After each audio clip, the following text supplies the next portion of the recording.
To the Tuesday, October 11th Selectmen's meeting. I will apologize for my voice. I can hardly speak. I woke up Saturday with a terrible cold. So if you can't hear me, just speak up and I'll try to speak louder.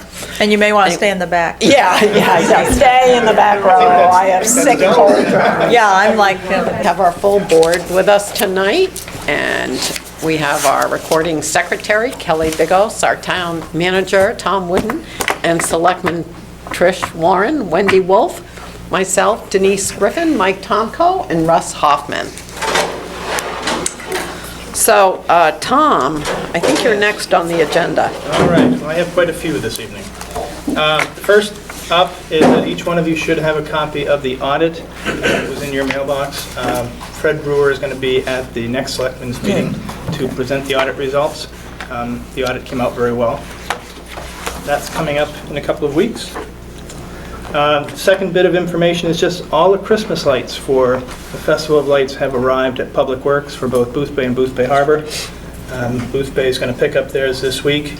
Later on this week, we're going to go over to Public Works and start sorting it out and setting it up as per how it's going to be laid out through the town. So that's going to be quite a task. There's 23,000 lights, so that'll keep you busy.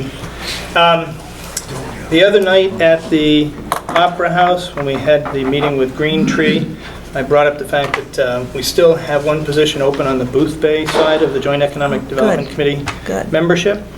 And I have one application in hand from John Dunsford, who you may know from the Board of Appeals and Planning Board. At 4 o'clock this afternoon, Jeff Teal came in and got an application as well. So I'm expecting another one to come in. I know, Wendy, you'd mentioned maybe advertise it for another week and see. I don't know if that's still something you want to do, or... let me see, it's the 11th. Yeah, because our retreat's not till... November 2nd? Yeah, so, yes, if we could, that'd be great. And Okay. then if we don't have any more, we can just look at those two. All right. Thank you. Yeah, sure. As you know, we have been down one shellfish warden for a month and a half. We ran the ad for a full month and got no applications. Nick Upham, who was our previous shellfish warden, has stepped up and volunteered to resume that position if we'd like. So I would ask the board to appoint Nick Upham as shellfish warden. Okay, I'll look for a motion. So moved. And a second. I'll second. All in favor? Thank you. You should also have from Bob Fonts a memorandum regarding the Flood Project Oversight Committee. Bob has made some recommendations for people that he would like to have appointed to that committee.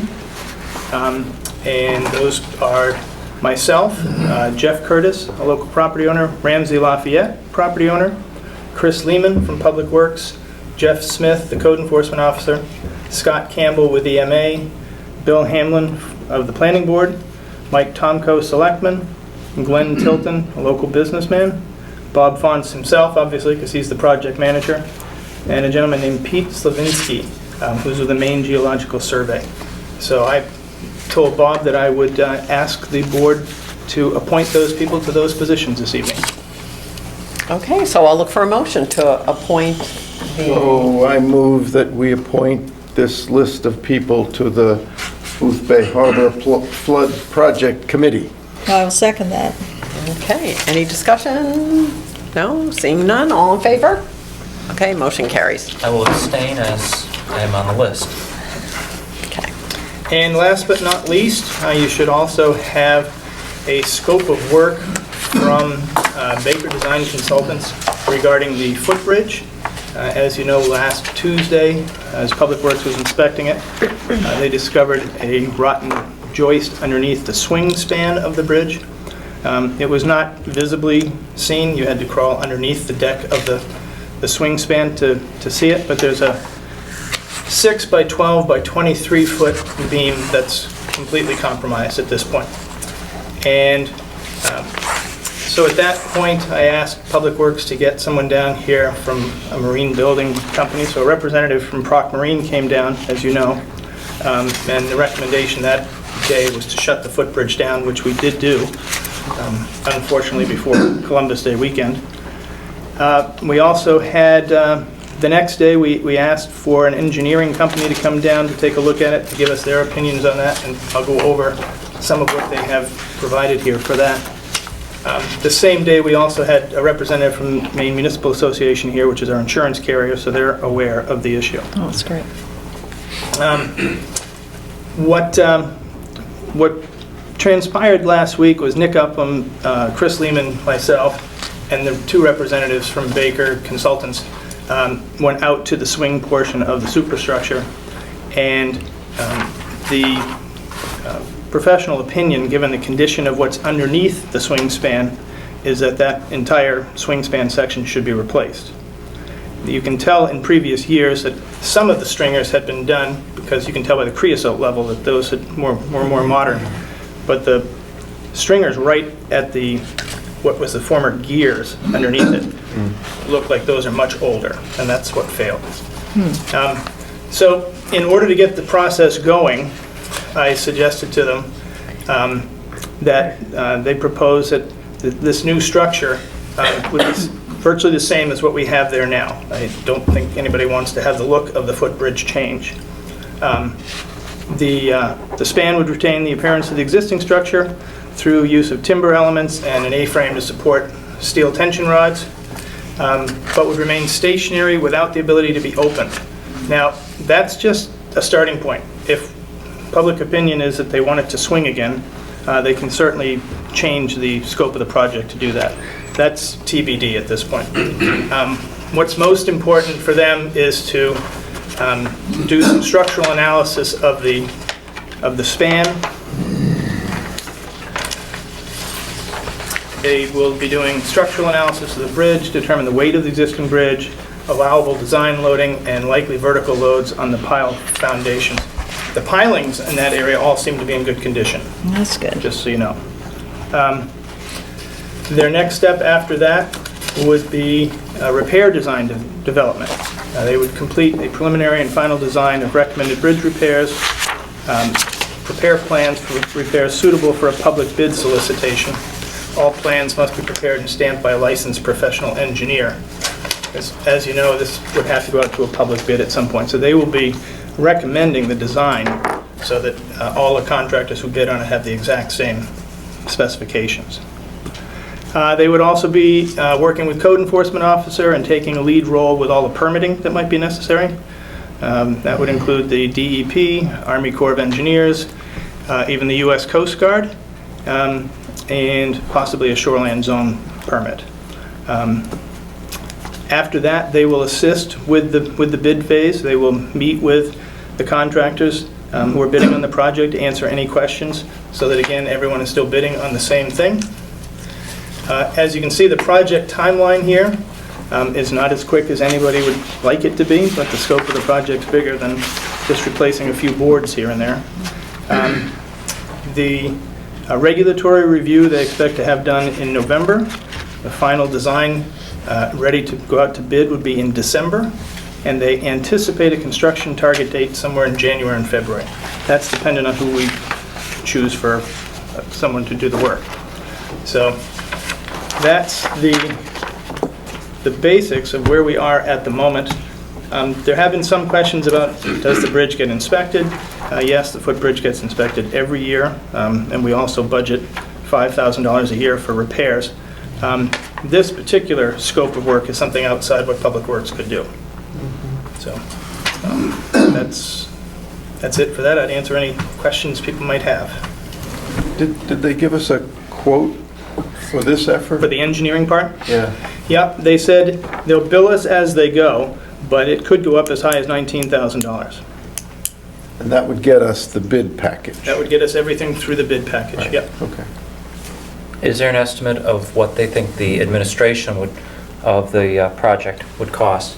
Under the project costs not included, it says that the construction services, and I'm assuming the management, isn't going to be covered. So do we know what that would be beyond? We won't know that until we get bids in, yeah, because they won't be managing that. They'll be providing maybe technical assistance, but other than that, it's going to be done by whichever contractor gets the bid.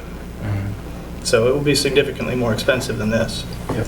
The good news is, as you'll hear in the audit in a couple of weeks, is that we're in a very good position financially. Our undesignated fund balance is $2 million. So the financing part of it, I don't think is particularly the challenge. It's the process of going through the public bidding process and selecting vendors and so forth that slows it down. So, Tom, in the background report, it says the swing span has remained closed for 20 years. So, if it's remained closed for 20 years, my assumption would be that there wouldn't be much hue and cry, or at least necessity to plan to reconstruct this with the capacity of swinging. Well, that's why I at least had them start with a fixed structure, at least to Yeah. get the ball rolling. I didn't want to wait till the next selectmen's meeting to give them one way or the other. But again, that's flexible. That can change. The cost would go up, obviously, to put a gearing mechanism under there Sure. to open it again. In our discussions with Barney Baker, we've pointed out that the spans underneath the bridge have to remain as they are. You can't put pilings in there now because everyone who has floats on the inside wouldn't be able to get them out. And so those get taken out for the winter and brought back in. So we're proposing to leave it just as it is now with the same amount of space so that you can get your docks and small boats in and out of there. Okay. Well, thanks. Is there discussion at all about what can be done in the meantime to open up the bridge for pedestrian traffic? Can some type of decking be laid on, something to be able to shore things up and to be able to take the load so that the bridge can be open?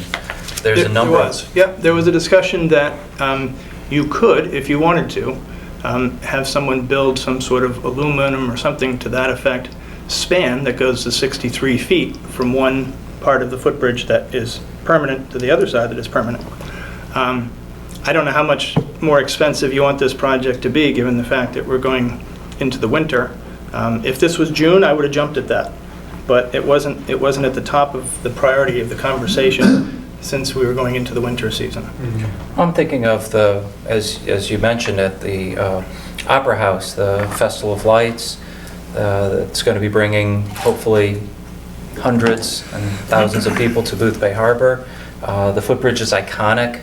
People love to go out on there and view the town. The Three Kings use it to walk across every Christmas to go up to the Catholic Church. I'm just wondering, and aluminum certainly is one way to go, but that seems rather expensive. Can we get a price on maybe doing something with timber and framing and conventional wood materials? You could, but keep in mind, you're going to be building one project while you're taking the other one apart. So, I mean, they're kind of working in cross purposes. It's the general consensus that entire section will have to be lifted out and taken out of there. So putting a temporary structure in there would have to be removed. For the next 2 months? Even if it could somehow be bolstered, I realize that things are deteriorated and that's why we're doing this, but I agree with Mike. If there was some way we could support what's there so that it was usable even through Christmas. We'll have to build something completely that doesn't touch it, because what's there is already starting to fail. Yeah. So we can't build on it. I mean, that structure itself is not sound. But you're talking about building something I'm up thinking above about it that goes even across. supporting it from underneath somehow. Well, that's where all the rot is. Yeah, I get that. Yeah, I mean, we have done that to some degree, but you're supporting unstable beams on an unstable deck beneath it. You'd have to go back down to the pilings. The pilings are in good shape. It looks to me, and I don't know because I'm not a bridge engineer, but it looks to me that over the years, I mean, we know that much of the footbridge has been replaced, but it looks like that particular section has been there longer than the rest of the stuff there, because just of the treatment, the way the wood has aged and is treated doesn't look nearly as the modern construction on each side of it. So, I mean, I'm willing to, throw that idea out there and see what that would cost, and in the meantime, I'm going to, hopefully keep this going Right. so that we get... No, I think we should. Yeah. I think we should, and I think we probably need a motion to do that, but, yeah, I guess I would ask you to do that. Sure. See if you could explore the this construction is not slated to start until February, January timeframe. So Yeah, TBD. between yeah. now and then, if there was something we could do to at least use it, that would be good. I'll look into it, sure. Thanks. Yeah, that at least gives us an idea of order of magnitude of price, so. Right, sure. So, given that, I move that we authorize Tom to authorize Baker Design Consultants to go forward with this effort to a not-to-exceed value of $19,000? That's right. That was their worst-case scenario. It might not even be as high, given some of the permitting we might not need, but, yeah. Yeah. I'll second that motion. So. Right, good. Good. Any more discussion? Would that then mean that there is only a design to be a non-moving portion of the bridge? It's up to you. I mean, that's what they've been charged with at this point. If there's an outcry to do it differently, they said they can do it differently as well, so. I can't speak for the rest of the board, but I can say that I've been approached by a number of town members that have said they would like to explore the cost of what it would take to retain that historic nature of the bridge, that things have been, over the years, events have been postponed or put off because it wasn't able to be open. I think it was 3 years ago, the Windjammer Committee approached the town to see about bringing the antique boat parade through, and that was, the bridge was unable to be open at that point. But I know that there is a desire, so I would support an effort at least to hear what those costs would be like. So before we vote on this motion, I saw a number of hands from the public go up, so, and I suspect that is why many of you are here tonight. So, Mr. Engert, I see that you had your hand up. I did. Bruce Engert, 58 Rhodes End. I understand the cost that you're concerned with, but I would remind you that this has been going on for at least 10 years, at least as long as Tom has been the town manager.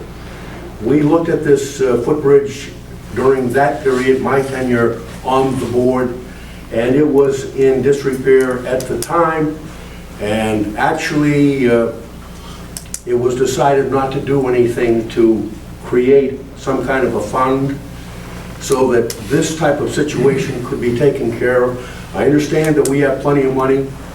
I then would move quickly to one other item that I don't think that you have taken into consideration, or two other items. We've got about 36 property owners on the back cove. Some of them are commercial establishments that have boarders that come and spend their money in the summertime. Some of them have kayaks, some of them have sailboats, some of them have small motorboats. Some of them do use, although it has not been open for that purpose, the navigable water. And that brings me into the next issue, which is the fish, fowl, and navigation statute that goes back to the 1600s. And I don't believe there's any way in the world that you can rebuild that bridge and shut off the right to fish, fowl, and navigate. That's been on the books forever. So maybe you'd like to take a look at a legal issue before you start getting, I think, a lot of feedback from those that do know a little more about that statute and about the history of the fishing and fowling and navigation. Again, I don't believe you have the right to shut it off. And by taking the swing bridge out of the bridge, that's exactly what you're doing. Okay, thank you for that information. That'll be something probably useful to look into, that standing If it's of any regulation. useful purpose, there is a brand new booklet on that topic. I provided one to Mike. He probably could share that with you or get your code officer to get some copies for you. It's pretty clear. Okay, thanks.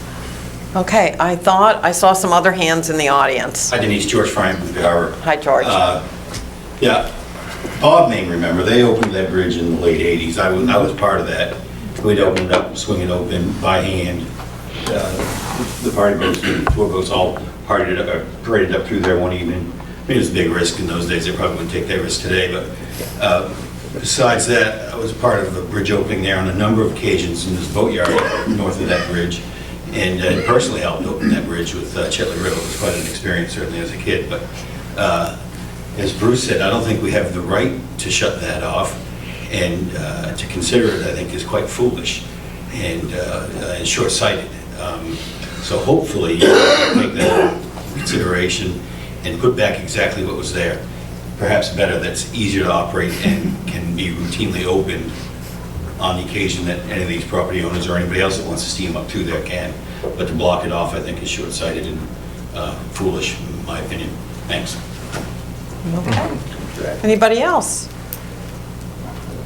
And I would say that everybody here is in favor of that bridge opening. Yeah, absolutely.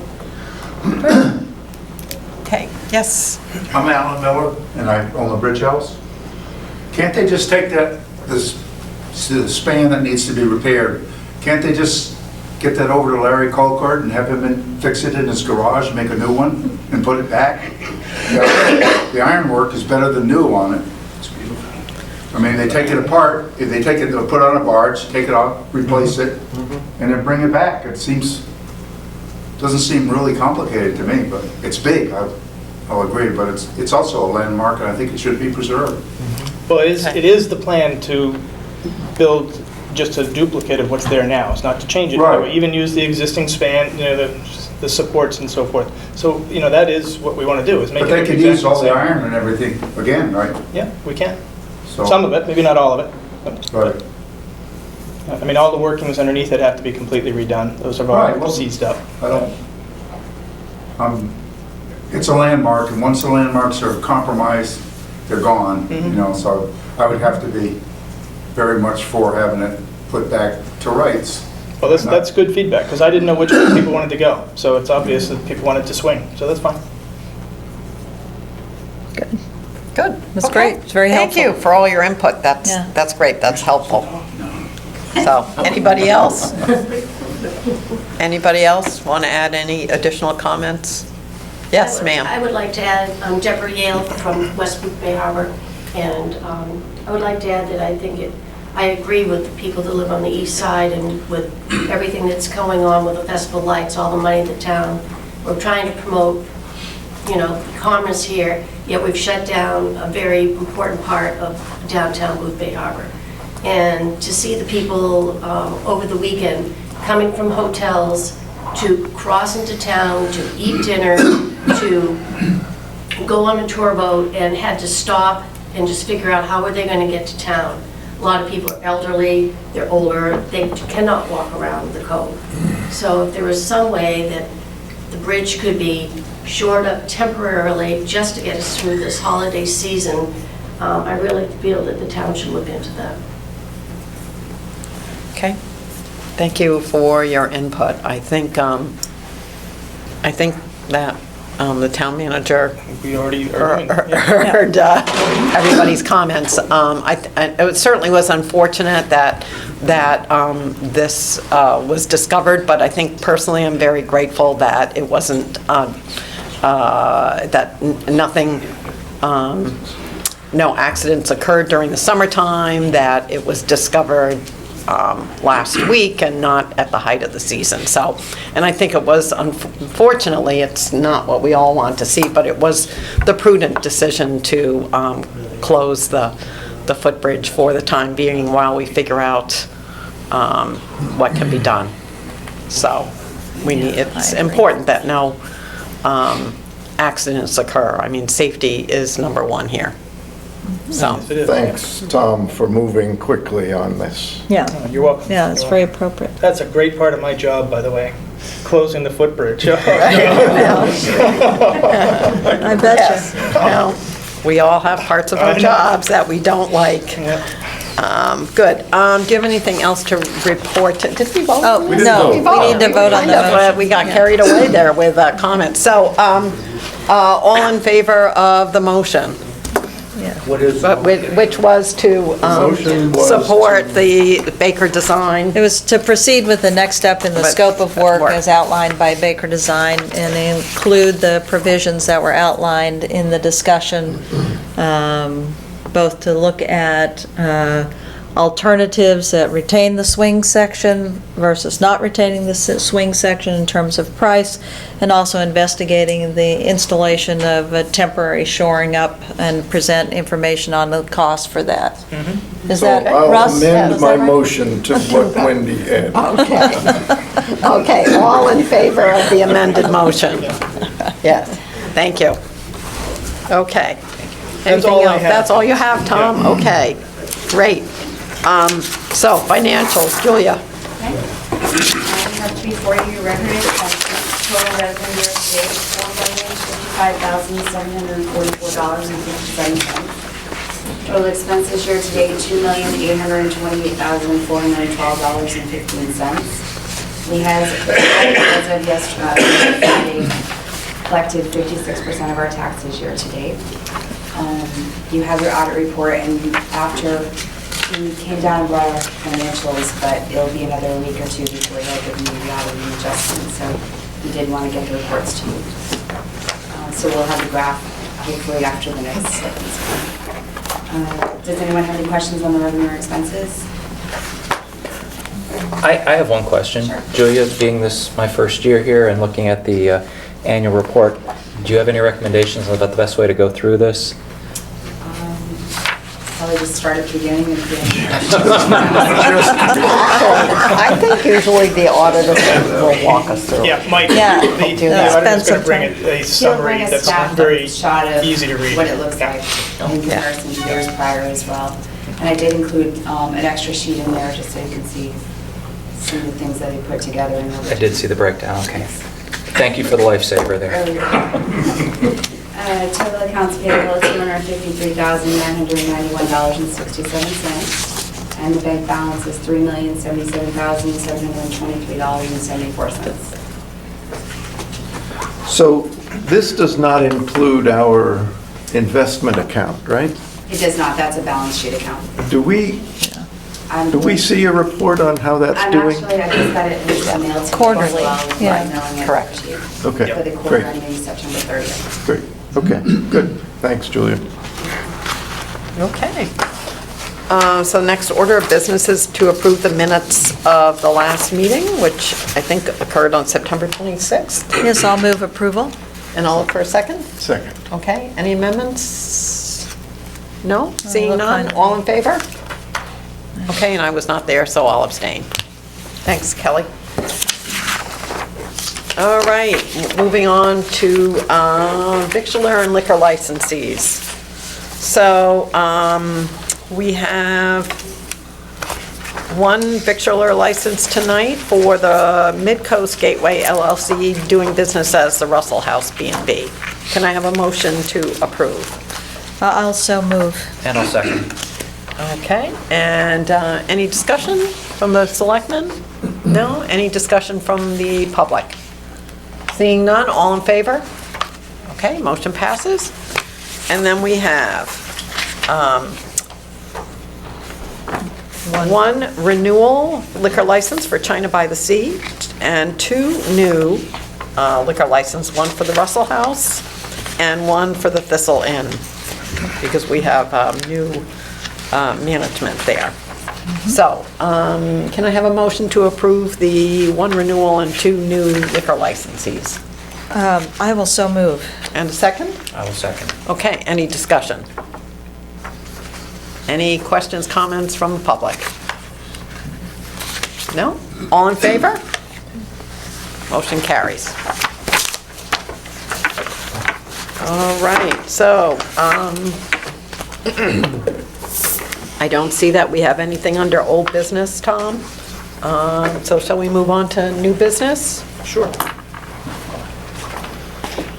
You know what? I think I missed, actually, let me back up a little bit here. I missed selectmen's reports. Do we have any selectmen's reports tonight? JEDC or Boothbay? The only thing that I wanted to make quick note of from the ambulance service was we all heard about the fire in Boothbay over the weekend, Sunday night, and it's a rare occurrence that we have all 4 ambulances out at one time, but it does happen, and Sunday night was such an occasion. So I just wanted to recognize all those folks that came out that night and responded to that emergency. Yeah, tragedy. Thanks, Russ. The Joint Economic Development Committee did have a meeting last week. The focus of our meeting was really preparing for our retreat that we're going to have, sort of a mini retreat to talk about sort of strategy and longer-term goals for the JEDC. The big event, I think, is what Tom alluded to, which was the meeting that Green Tree Events had with the local businesses and members of the public that attended to really talk about the Boothbay Festival of Lights and how that's going to unfold, what were sort of the resources that were available to businesses and what the plans were to really have this sort of interaction with the garden during the Gardens Aglow.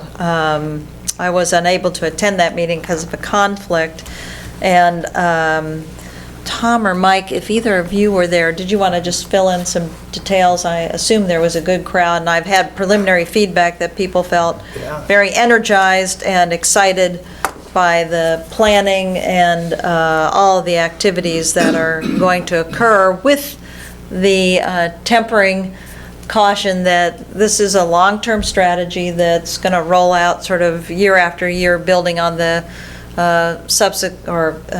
first year's activities, so that we shouldn't expect that it's going to be an instant, success with the town flooded with people. But this is the first year of really improving the interaction and trying to get people from the garden to come into the businesses and populate the downtown, eat and shop, etc., stay overnight.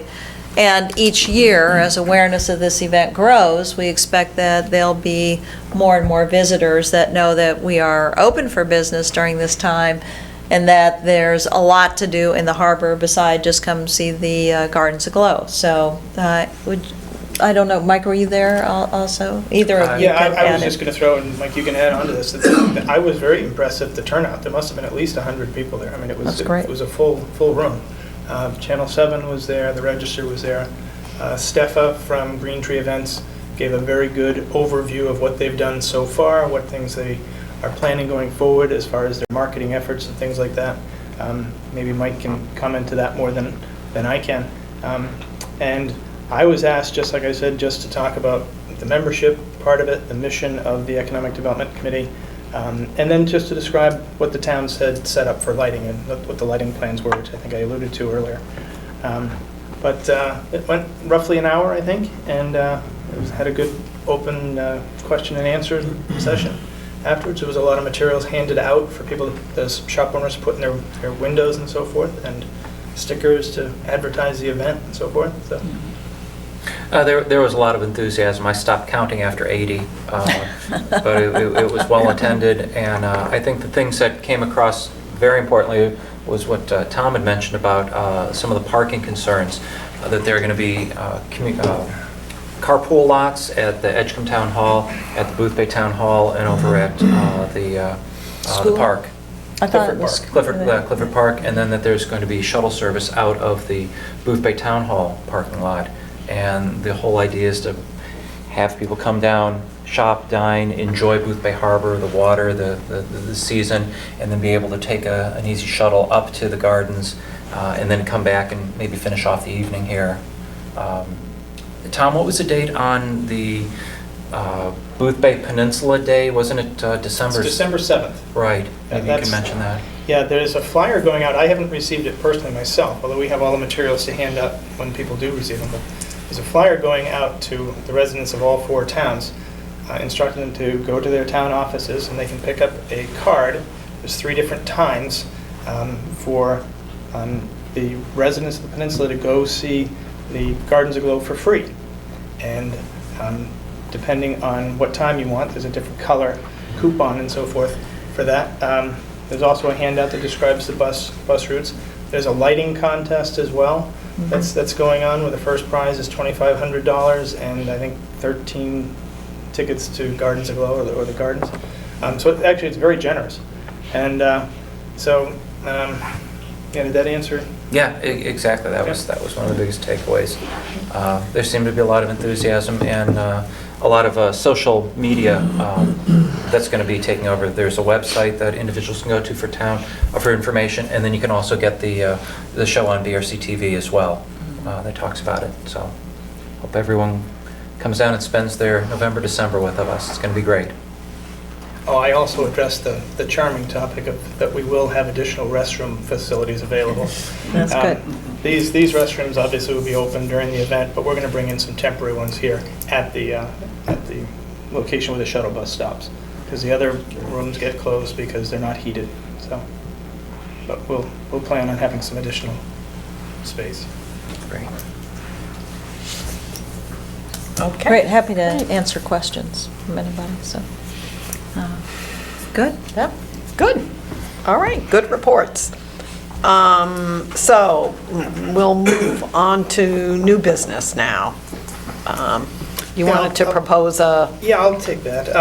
As you know, Atlantic Edge's lease is up at the end of this year, so it's time to renegotiate for the third and final extension, which is part of the original rental agreement.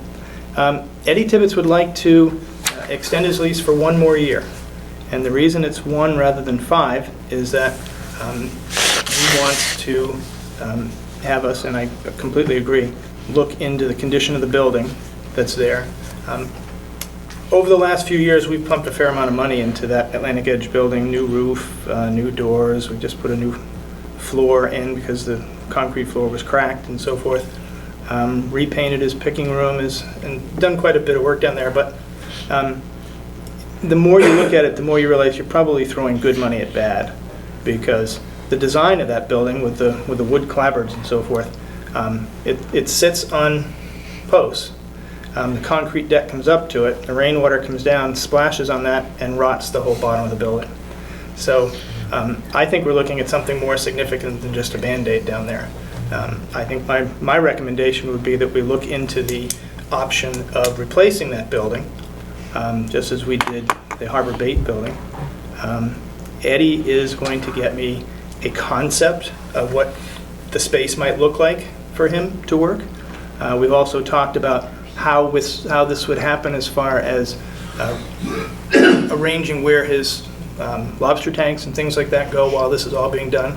I know he's talked with Chuck Fuller about possibly using some of that garage space as a temporary location.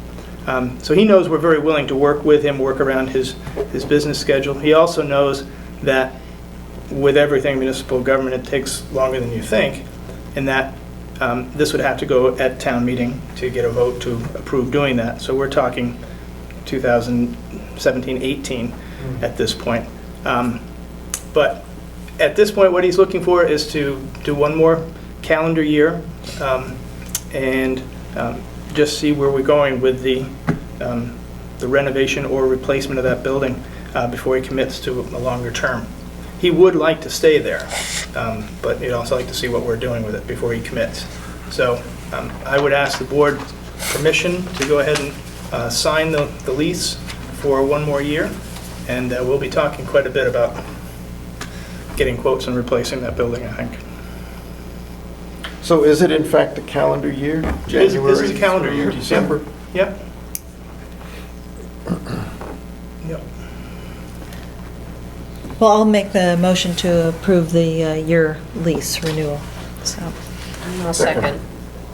Okay, any discussion? I understand the lease and renewal is for 1 year and no increase in price, and it sounds to me like there's maybe not necessarily a substandard building, but it's not meeting his, it's meeting his goals, but it's not the best. Does that justify leaving the price at the same for the lease? Has there been increases in the past? Oh yeah, he gets an annual CPI increase. For this 1 year, I wasn't going to quibble over that. I mean, the fish pier is self-sufficient. So he's also thinking, and wisely so, that if we do replace that building, his lease terms are going to change. I mean, he's going to have additional rent that will be due. So I looked at that as sort of a concession, going, all right, well, for the next year, while we figure out what we're doing, before we invest a large amount of money into that and probably adjust your rent up, I thought it was fair to leave it alone. But Okay. I mean, you're not talking much money even if you do go the consumer price index. It'd be 2% or 1.5%. It's not a lot of money. Do we think we're going to have the plan for the redesign before March 1st? March 1st of 17? Yeah. I'm going to try. Well, we'll need to if it has to go on the Yeah, warrant. yeah. I know, that's why I'm I asking. mean, Yeah, obviously, yeah. Yeah, I I mean, there's some expediency. Yeah, Yeah. yeah. Well, I don't have anything else to do. Sure. Well, I hope. No, that is the plan. Yeah, all right. Well, I hope he And understands. Eddie's also flexible, too. He understands the timing of municipal government, and if it doesn't work, he's Well, then we're not, waiting another year. yeah, he's not adverse to saying, all right, let's extend it another year. So All right. there's flexibility there. Are there any Alright. safety concerns or issues with the existing structure? No, I mean, it gets inspected regularly by MMA and the fire department and so forth, but there are significant deterioration of some of the joists underneath the floor that sit on the pilings that you can't get to unless you tear the concrete flooring off. I mean, you're talking about, if you want to do any kind of renovations, it would probably cost less to replace the building than it would to do all these renovations. And just like it did with the other building that we replaced. Okay. Thank you. Okay. So, all in favor of extending the lease? All right. So 4, and Kelly, I'll abstain. Okay, thank you. Thanks. Okay, good. So we'll move on. I don't see any other new business, so that takes us to public forum. So anybody in the audience have anything else you'd like to discuss tonight? Yes, sir. Yeah, I'm Bob Maroon, my wife Sally, 20 Granary Way, Boothbay Harbor. Last fall, we spent a significant amount of time approaching the board in regards to getting and the planning board as well, getting a seawall built along the footbridge, which looks horrible. It's all rubble and fill. Everyone seemed to be pretty excited about doing it. Things over the winter fizzled. I don't live here in the winter, which is a shame because I could have kept the fires going. It's fall again. We're rekindling that fire. If anyone's going to give us an idea of which way we go, what we do, if it could be on the docket for the vote, the town meeting in March would be super. Get some feedback on that. We have people who are interested in private funding as well as hopefully some town funding. And that's basically why we're here. Just want to keep the ball rolling. It looks horrible. The footbridge always has that whole area. Tie that into the same project while the footbridge is being rebuilt. Do this in the spring, do it in the fall, whatever. It's another year gone by. I thought we were going to break ground this fall, but no one seemed to keep the ball rolling on that. So here I am again. And I'd like to know what you guys feel about this still. Are we losing suction here, or are we going to go with it? Okay, thanks for reminding us about that. And I guess I'm going to have to, I actually thought there was an issue with DEP or... Well, it didn't really get much traction. It got a lot of traction with you, Bob, but it didn't get a lot of traction with anyone else. So that's why it died. Got traction with me. It got traction with a lot of That's towns. good. A lot of townspeople Yeah, a lot of for it. positive. Good 40 or 50 people. Yep. A lot. All you have to do is take a walk down there to look at it and to be convinced, I think. I know that this is one thing, and this kind of rolls into, I just had a couple of items to bring up, which was about our selectmen's goals, and it was one of the things that I was hoping to focus on in my time here, is to look at areas for capital improvements. And I think Bob raises a good point. Do we need to look at, even a larger picture? Are we just replacing something that's broken on the footbridge? Do we need to, would we want to consider upgrades and improving the look and appearance? We're inviting these hundreds and thousands of people to our town for the Festival of Lights. we're working with joint economic development between Boothbay and Boothbay Harbor. How are we, what is our plan for improving the look and feel of the town? And with the footbridge being as iconic and the parking area next to that, I know that there are some great ideas that we can come up with that can meet the town's needs of having a place to be able to store snow in the winter, and yet our visitors of being able to approach the water.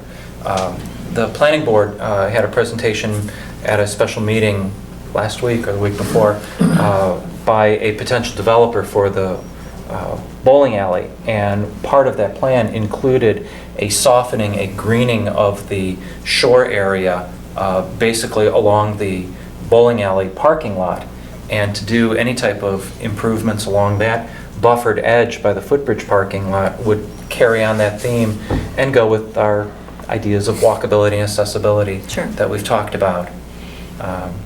So I continue to support Bob's thoughts and the others about that, and as we come forward into budget season, maybe we can add that as our selectmen's goals and see what areas we can work on and try and get established. Yeah, I think that's a good idea. I would agree with you. Okay. We did look at a couple of concepts, didn't we? We had- Yeah, we did. If I remember correctly, it was the DEP that we ran into a problem with. That's what my Yeah. recollection is. I don't have my notes from there. Yeah. And did we ever get a price? No, we never went to that point. No. Could we revisit that at our next meeting and just go back and figure out where we were in the process with DEP and everything I can else? find it. Yeah, okay, Yeah. sure. Yeah. Yeah. I'll see Yes, what I sir. can find, I'm too. still Alan Miller. Last year, they were talking about getting permits and so forth, and getting the building permits and getting that part of it started. And there's a private fund set up that will pay for that. I believe it's $400 for the people to look at it and see what can be done. That sort of has to happen, I think, before you put bids out. You have to know what you're allowed to do. And the private funding is still available for that, and I don't see any reason why that can't go forward. I don't know who you applied Okay. to, there's so many people. Right. But there is a permitting process, and it costs a certain amount to get started, as I understand. Right, Awful quiet up there. right. Well, I Well- think the issue is that I don't think it's the cost of the permitting process that's holding it up. I think that we just need to revisit where we were in the assessment process, revisit what it was with the DEP conversation, and you all have articulated, I think, a well-founded rekindling or get the fire lit once again to try and get this project moving forward. So I'll speak for myself. I'm not sure it's the $400, say, of the permitting process that would be the issue. It's just for us to revisit and figure out, was everything in a row lined up so that we can move forward with the permitting process and relook at the design phase. So I think it's great to bring this up again. We need to do our homework to circle back and figure out where we were in the assessment process. Because I agree with you. I remember everyone was very enthusiastic.